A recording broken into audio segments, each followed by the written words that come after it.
call. These amendments propose to remove some parts of the government's bill that extend the reach of union delegates in workplaces.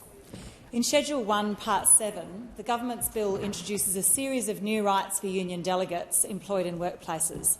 This includes any employee acting as a shop steward having uncapped time off for union training, making employers engage with delegates on any matter they wish to raise, even where the matters are fanciful or unrepresentative of the priorities of a majority of employees on site, allowing unions to demand their delegates be given subsidised access to company intranet, office facilities, transport and meeting rooms, and inserting union delegate terms into all modern awards and agreements.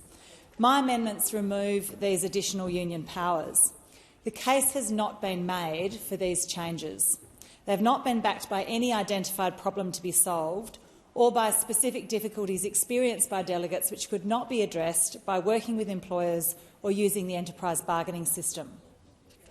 Schedule 1, Part 10 of the government's bill expands the circumstances in which unions can come onto work sites without prior notice. Usually, union officials are required to give 24 hours notice of entry to a work site.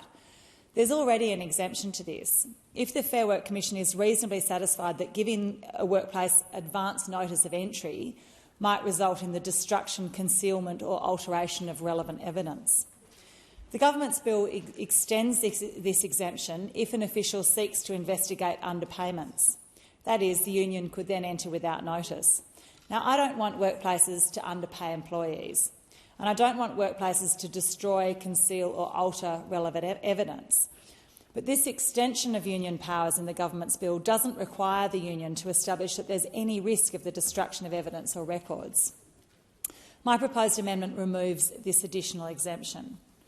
Making it easier for unions to enter workplaces without notice is overreach and doesn't contribute to closing any loopholes.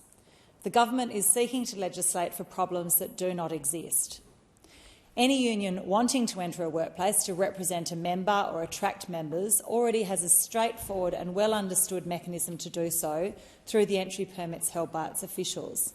This is another example of the government's bill extending union powers beyond what's necessary to address any problem identified.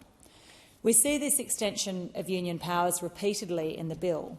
And even in the government's amendments, we see additional union powers to pull multiple labour hire employers at one host site into an existing same job, same pay order.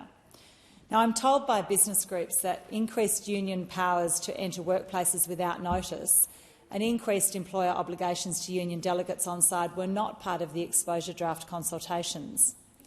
The Fair Work Commission's data on entry disputes does not reveal any problems with entry rights. This was an unexpected addition to the legislation and seems to be the government paying its dues to the union movement to support the growth of its influence and power, rather than passing legislation that addresses actual problems. Unions have a part to play, but that doesn't mean that extending their reach into workplaces and growing their rights is always justified. If there isn't a problem that needs fixing, we should not be creating additional union powers.